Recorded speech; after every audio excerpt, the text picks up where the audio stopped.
નમસ્કાર ગુજરાતના અધિકારી મિત્રો, આજે આપણે જોવાના છે 14 માર્ચ 2025નું મોસ્ટ ઇમ્પોર્ટન્ટ કરંટ અફેર। તે પહેલાં ખાસ કરીને ચેનલ ઉપર નવા હોય તો ચેનલને સબસ્ક્રાઈબ કરી લેવી, વિડીયો પસંદ આવે તો લાઈક કરી અને તમારા મિત્રો સુધી શેર પણ કરી દેવો। તો ચલીએ આજનો ક્લાસ શરૂ કરીએ આપણે। તો ધૂમ્રપાન નિષેધ દિવસ 2025 ક્યારે મનાવવામાં આવ્યો? તો 12 માર્ચે મનાવવામાં આવે છે દર વર્ષે તો નહીં, પણ આનો એક સ્પેસિફિક દિવસ છે। તો દર વર્ષે માર્ચ મહિનાના બીજા બુધવારે ધૂમ્રપાન નિષેધ દિવસ ઉજવવામાં આવે છે। આ દિવસ ધૂમ્રપાન કરનારના ધૂમ્રપાનને છોડવા માટેની પ્રોત્સાહિત કરે છે અને લોકોમાં તમાકુના જોખમને સમજાવવામાં મદદ કરે છે। 2025માં ધૂમ્રપાન નિષેધ દિવસ 12 માર્ચે ઉજવવામાં આવી રહ્યો છે, કારણ કે માર્ચ મહિનાના બીજા બુધવારે ઉજવવામાં આવે। આ દિવસ વિશ્વભરમાં લોકોને ધૂમ્રપાન મુક્તિ જીવનને પ્રોત્સાહન આપવા અને તમાકુથી થતા સ્વાસ્થ્યના જોખમને ઘટાડવા માટેનું એક કાર્યક્રમ છે।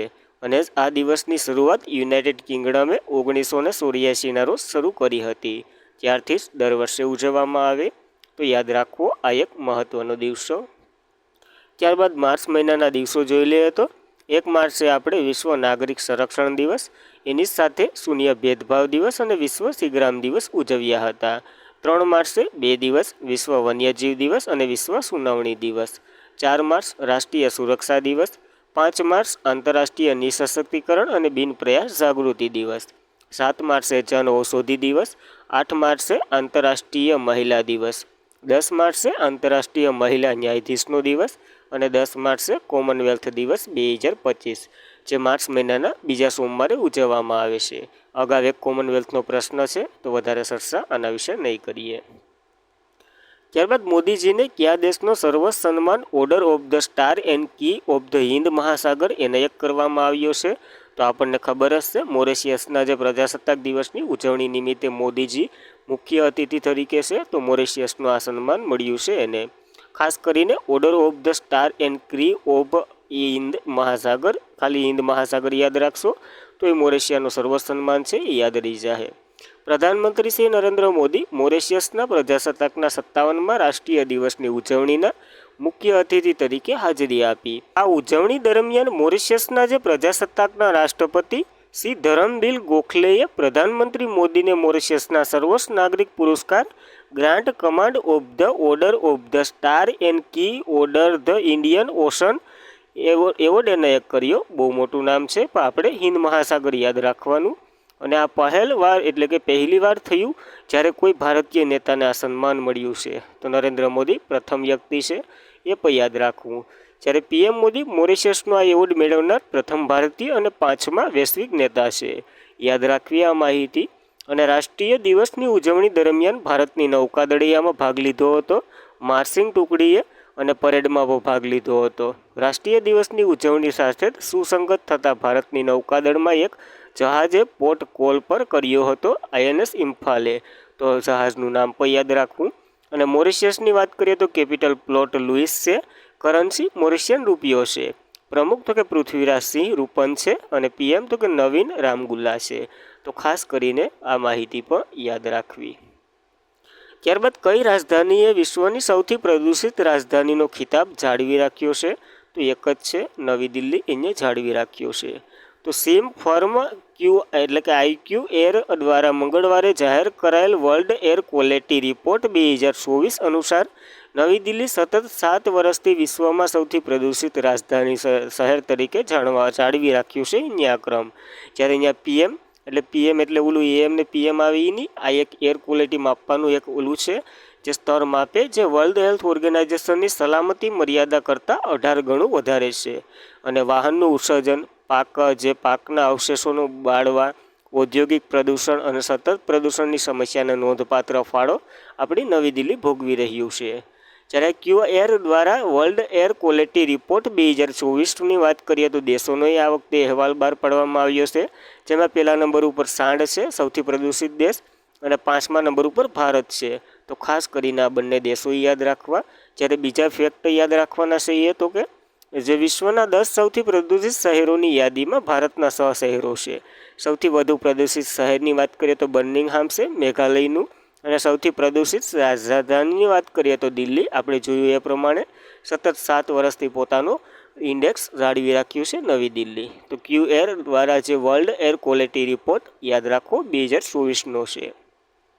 ત્યારબાદ કયા રાજ્યમાં આંતરરાષ્ટ્રીય મહિલા દિવસ નિમિત્તે સ્ટાર હેલ્થ ઇનોવેશન સેતાર દ્વારા એટલે કે સેતાર ઝુંબેશ શરૂ કરવામાં આવી? તો તમિલનાડુમાં આ ઝુંબેશ શરૂ કરવામાં આવી સ્ટાર હેલ્થ દ્વારા. સ્ટાર હેલ્થ ઇનોવેશન્સ આંતરરાષ્ટ્રીય મહિલા દિવસની ઉજવણી માટે તમિલનાડુમાં સેતારા ઝુંબેશ શરૂ કરવામાં આવી. હવે આ પહેલનો ઉદ્દેશ્ય તો કે મહિલાઓને નિવારણ, આરોગ્ય સંભાળને પ્રોત્સાહન આપવું, સાથે સાથે જ વધુ મહિલાઓને વીમા એજન્ટ તરીકે જોડવા, પ્રોત્સાહિત કરવા અને તમિલનાડુના જે ભારતમાં લગભગ 42% મહિલા કાર્યબળ અને રોજગારી આપે એવી આ પહેલનો ઉદ્દેશ્ય છે, જે સ્ટાર હેલ્થ ઇનોવેશન્સ દ્વારા શરૂ કરવામાં આવ્યું છે. ખાસ કરીને એક રાજ્ય છે તમિલનાડુ, એમાં એ યાદ રાખવું. આનો ઉદ્દેશ્ય આપણે જોઈ જ લીધો. સમગ્ર તમિલનાડુમાં 40+ વધુ આરોગ્ય શિબિરોનું આયોજન કરવાનું છે. જ્યારે સ્ટાર હેલ્થ ઇનોવેશન્સની વાત કરીએ તો 2006માં એની રચના થઈ હતી. ચેન્નાઈ તમિલનાડુમાં જ એનું મુખ્ય મથક છે. એમડી અને સીઓ આનંદ રોય છે. તો ખાસ કરીને આવી પહેલ પણ યાદ રાખવી મહિલાઓને લગતી. ત્યારબાદ ટોચના 10 સૌથી મોટા શસ્ત્ર આયાત દેશો 2020થી 2024માં ભારતનું સ્થાન જણાવો. તો ભારતે બીજું સ્થાન હાસિલ કર્યું છે. પહેલા નંબર ઉપર યુક્રેન છે. તો જોઈએ તો Stockholm International Peace Research Institution એટલે કે સિપરીના તાજેતરના અહેવાલ મુજબ યુક્રેન વિશ્વનો શસ્ત્ર આયાત તરીકે ઉભરી આવ્યો છે. સૌથી મોટો દેશ, જે મોટો તો એટલે કે શસ્ત્રમાં. અને 2020થી 24ના સમયગાળા દરમિયાન કુલ શસ્ત્ર આયાતમાં 8.8 હિસ્સો ધરાવે છે. ખ્યાલ જ હશે રશિયા અને યુક્રેનના જે યુદ્ધનું પરિણામ છે. આ જે સિપરીએ રિપોર્ટ બહાર પાડ્યો એ રિપોર્ટ પહેલાં જોઈ લઈએ, પછી આની વાત કરીએ. તો ક્રમોની વાત કરીએ તો પહેલા નંબર ઉપર યુક્રેન છે 8.8%. જે આયાતની વાત કરીએ તો મુખ્ય અહીંયા કિને આ શસ્ત્રો આપ્યા? તો અમેરિકા, જર્મની અને પોલેન્ડમાંથી મગાવ્યા છે. ભારતના યાદ રાખવા, ભારત બીજા નંબર ઉપર છે 8.3 સાથે. જે રશિયા અને ફ્રાન્સ અને ઇઝરાયલ વગેરે દેશોમાંથી આપણે મગાવેલા છે આ શસ્ત્રો, જે યુદ્ધની સામગ્રી માટેના. જે સિપરીએ રિપોર્ટ બહાર પાડ્યો તો એની વાત કરી લઈએ. Stockholm International Peace Research Institution, જેની રચના 1966માં થઈ હતી. મુખ્ય મથક સ્ટોકહોમ સ્વીડનમાં છે. તો ખાસ કરીને આ માહિતી પર એક રિપોર્ટની યાદ રાખવી. ત્યારબાદ તો કે કોમનવેલ્થ ગેમ ફેડરેશનનું નામ બદલવામાં આવ્યું અને નવું નામ શું રાખ્યું છે? તો કોમનવેલ્થ સ્પોર્ટ નવું નામ રાખ્યું છે. આ એના દિવસ નિમિત્તે જ કર્યું. એટલે કે કોમનવેલ્થ ગેમ ફેડરેશને 10 માર્ચ કોમનવેલ્થ ડે પર તેમનું રિબ્રાન્ડ કોમનવેલ્થ સ્પોર્ટ કરવામાં આવ્યું, જાહેર કરી દીધું. અને આ ફેરફાર સત્તાવાર રીતે કોમનવેલ્થ ડે 2025ના અમલમાં કરવામાં આવ્યું. જે કિંગ ચાર્લ્સ 2026માં જે કોમનવેલ્થ સ્પોર્ટ કિંગ બેટર રિલેસ ઉદ્ઘાટન કર્યું, જેનાથી ગ્લાસ ગેમ્સની ગણતરી શરૂ થઈ અને નવા બ્રાન્ડ નામ વગેરે હવેથી 2025થી સ્વીકૃતિમાં રહેશે. તો નવું નામ ખાસ કરીને યાદ રાખવું, કોમનવેલ્થ ગેમ ફેડરેશન હતું એમાંથી કોમનવેલ્થ સ્પોર્ટ કરી દીધું છે. તો આની પાછી કાલ માહિતી તો લીધી હતી, આજ પાછી જોઈ લઈએ. કોમનવેલ્થ એટલે કે કોમનવેલ્થ 56 સભ્ય દેશોનો એક સંઘ છે. સંઘ એટલે ખબર જ હોય, બંધારણ ન જોતા હોય તો એ પણ ચાલુ કરી દેજો. આ એક દેશો છે જે એક સમગ્ર બ્રિટિશ શાસન હેઠળ પોતાના એટલે ટૂંકમાં બ્રિટિશે જે દેશો ઉપર શાસન કર્યું એને કોમનવેલ્થ તરીકે ઓળખવામાં આવે છે. કોમનવેલ્થ એટલે કે રાષ્ટ્રમંડળ થાય ગુજરાતીમાં. ગેમ આ દેશો વચ્ચે 4 વર્ષથી યોજાય છે, એટલે કે 4 વર્ષ એકવાર યોજાય. એ પહેલી આવૃત્તિ 1930માં હેમિલ્ટન કેનેડામાં યોજાઈ હતી. 22મી આવૃત્તિ બર્મિંગહામ ઇંગ્લેન્ડમાં યોજાઈ હતી.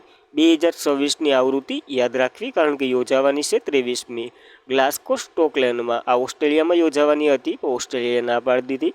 ભારતે આની યજમાની કરી શક્યું તો કે હા, 19મી આવૃત્તિ 2010માં નવી દિલ્હી ખાતે યોજી હતી. અને આમાં જ ગીતા ફોગટે પહેલો વહેલો ગોલ્ડ મેડલ જીત્યો હતો. કેમાં જીત્યો હતો એ તમારે કોમેન્ટ કરવાનું છે. ફેબ્રુઆરી 2025માં ICC men's player of the મંથનો ખિતાબ કોણે જીત્યો છે? તો શુભમન ગિલના નામે ગયો આ ખિતાબ. તો જોઈએ તો શુભમન ગિલે ફેબ્રુઆરી 2025માં ICC men's player of the month તરીકે જાહેર કરવામાં આવ્યા છે. જેમણે 5 મેચમાં 406 રન બનાવ્યા અને ઇંગ્લેન્ડ સામે સદી ચેમ્પિયનશિપ ટ્રોફી, મહત્વપૂર્ણ ઇવનિંગ સહિત એના સાદર્શન પ્રદાન માટે આ સ્થાન મળ્યું છે શુભમન ગિલને. ખાલી નામ જ યાદ રાખવાનું છે, શુભમન ગિલ. મહિલા એશિયન ઇંગ્લેન્ડ સામે અસાધારણ પ્રદર્શન બદલ બુધવારે ઓસ્ટ્રેલિયાના સ્પિનર છે અલાના કિંગ, જે ફેબ્રુઆરી મહિલા પ્લેયર ઓફ ધ મંથ તરીકે પસંદ થયા છે. પુરુષમાં શુભમન ગિલ અને મહિલામાં તો અલાના કિંગ્સ, જે ઓસ્ટ્રેલિયાના સ્પિનર છે. તો ખાસ કરીને આ બે નામ યાદ રાખવાના છે. આઈસીસીએ આ બહાર પાડ્યા, ઇન્ટરનેશનલ ક્રિકેટ કાઉન્સિલ, જેની રચના 1909માં થઈ હતી. હેડક્વાર્ટર દુબઈમાં અને ચેરમેન જય શાહ છે. યાદ રાખવી આ માહિતી પણ આની સાથે. ત્યારબાદ કોને ઇન્ડિયન બેન્ડ એસોસિએશનના નવા ચીફ એક્ઝિક્યુટિવ તરીકે કાર્યભાર સંભાળ્યો છે? તો અતુલ કુમાર ગોયલે આ કાર્યભાર સંભાળ્યો છે. નવી નિયુક્તિ. ઇન્ડિયન બેન્ક એસોસિએશન એ સત્તાવાર રીતે જાહેર કરી કે અતુલ કુમાર ગોયલ તેના નવા ચીફ એક્ઝિક્યુટિવ એટલે કે સીઈ તરીકે કાર્યભાર સંભાળી રહ્યા છે. અને બેન્કિંગ ક્ષેત્રમાં તેમના 3 દાયકાથી વધુ શાનદાર કારકિર્દી છે. ગોયલ એવા નિર્ણય સમયે એસોસિએશનના વ્યાપક અનુભવ અને નેતૃત્વ ધરાવે છે. એટલા માટે ઇન્ડિયન બેન્ક એસોસિએશનના નવા એક્ઝિક્યુટિવ ડિરેક્ટર બન્યા છે. કોણ? તો કે અતુલ કુમાર ગોયલ. યાદ રાખવી આ નવી નિયુક્તિ.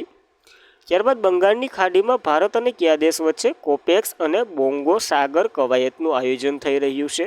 બોંગો સાગર ઉપરથી તમને ખબર પડી છે, બાંગ્લાદેશ આની સાથે ભાગ લઈ રહ્યું છે. તો ભારતની નૌકાદળ અને બાંગ્લાદેશની નૌકાદળ વચ્ચે કોપેક્સ પેટ્રોલ એટલે કોવોટ્રિટેન્ટ પેટ્રોલની 6ઠ્ઠી આવૃત્તિ અને દ્વિપક્ષીય કવાયત બોંગો સાગરની 4ઠ્ઠી આવૃત્તિ, બંનેની આવૃત્તિ ખાસ યાદ રાખવી 10 માર્ચ 2025ના રોજ શરૂ થઈ અને 12 માર્ચ 2025 સુધી ચાલી રહે છે. જે નૌકાદળની કવાયત છે બંગાળની ખાડીમાં નિયુક્ત દરિયાના વિસ્તારમાં બાંગ્લાદેશ ભારતની દરિયાઈ સરહદો નજીક યોજાઈ રહી છે. આ કવાયત ટૂંકમાં બંગાળની ખાડીમાં યોજાઈ રહી છે. જ્યારે આ કવાયત કમાન્ડ ફ્લોટિંગ વેસ્ટ દેખરેખ હેઠળ યોજાઈ રહી છે. અને આનો ઉદ્દેશ્ય તો કે દરિયાઈ સુરક્ષા વધારવો, સહયોગ અને મજબૂતી બનાવવી, સમુદ્રના વિવિધ ગુનાહોની પ્રવૃત્તિનો સામનો કરવો વગેરે છે. તો બંને એક કવાયત અને એક્સરસાઇઝ યાદ રાખવી. બાંગ્લાદેશની વાત કરીએ, એની સાથે કવાયત કરીએ તો કેપિટલ ઢાકા છે. પીએમ શેખ હસીના હતા, પછી એ ફુર થઈ ગયા. પ્રમુખ તો કે મોહમ્મદ શહાબુદ્દીન છે. યાદ રાખવી આ આપણા પાડોશી દેશ બાંગ્લાદેશ વિશે માહિતી. ત્યારબાદ કયા ન્યાયાધીશ પર મહાભિયોગની કાર્યવાહીનો સામનો કરનાર સુપ્રીમ કોર્ટના પહેલા ન્યાયાધીશ હતા? તો આ નામ યાદ જ હશે તમને, બંધારણ સારી રીતે ભણતા હોય તો. વી રામાસ્વામી આનું નામ છે. શા માટે ચર્ચામાં છે? તો કે હમણાં અવસાન થઈ ગયું. તો જસ્ટિસ નિવૃત્ત વી રામાસ્વામી, જેમનું ગયા અઠવાડિયે ચેન્નાઈમાં 96 વર્ષની વયે અવસાન થયું, જે 1990ના દાયકાની શરૂઆતમાં જ રાજકીય અને કાનૂની તોફાનના કેન્દ્રમાં હતા. તેઓ એક એવો ન્યાયાધીશ હતા જેમની સામે મહાભિયોગની કાર્યવાહી શરૂ કરવામાં આવી હતી. જો લોકસભામાં એની 11 મે 1993ના રોજ વિપક્ષ દ્વારા પ્રાયોજિત મહાભિયોગનો પ્રસ્તાવ સ્વીકાર્યો હતો. હવે આ હક તો લોકસભાના અધ્યક્ષને જ છે કે સ્વીકારો કે ન સ્વીકારો. પછી એક પેનલ બને ને એ પેનલ જે ચુકાદો આપે એ લોકસભાના સભ્ય માને છે. પછી રાષ્ટ્રપતિ મેરે જાય, પછી રાષ્ટ્રપતિ શું કહે તો કે ભાઈ સાચી વાત છે તો વયોજા ઘેર, તો તે દિવસ નિવૃત્ત થઈ જાય. ટાઈમે ન આપે, એક દી કે વગેરે એવું બધી આપણે બહુ ડિટેલમાં ભરવાના જ છે બંધારણમાં, તો એમાંય જોડાતા રહેજો. તો તેઓ પદ પરથી હટાવવામાં આવેલ સુપ્રીમ કોર્ટના પહેલા ન્યાયાધીશ હોત, પણ હટાવવામાં નથી આવ્યા. જે પ્રસ્તાવ મૂક્યો ને એ ભાઈએ નિવૃત્તિ અથવા તો શું કહેવાય ઓલી લઈ લીધી, રાજીનામું આપી દીધું હતું, એટલે બસી ગયા. હવે તેમને પંજાબ અને હરિયાણા હાઈકોર્ટના મુખ્ય ન્યાયાધીશ તરીકે કાર્ય દરમિયાન તેમની સત્તાવાર નિવાસસ્થાનને વધુ પડતો ખર્ચ કરવાના આરોપ હતો. એના માટે આને મહાભિયોગ લાગ્યો હતો. અને આર્ટિકલ 124(4) સુપ્રીમ કોર્ટના જજ પર મહાભિયોગ લાગે છે, તો એ પણ યાદ રાખવું. જ્યારે રાષ્ટ્રપતિ પર ક્યારે મહાભિયોગ લાગે અથવા તો કયા આર્ટિકલ મુજબ, એ તમારે કોમેન્ટ કરવાનું છે. અને આજના માટે એટલું જ હતું. ખાસ કરીને મજા આવી હશે આજના ક્લાસમાં. જો મજા આવી હોય તો એક લાઇક કરી દઉં, તમારા મિત્રોને શેર કરી દઉં અને ચેનલ પર પ્રથમ વખત હોય તો સબસ્ક્રાઈબ પણ કરી દઉં. Thank you for watching this video. જય હિન્દ, જય ભારત.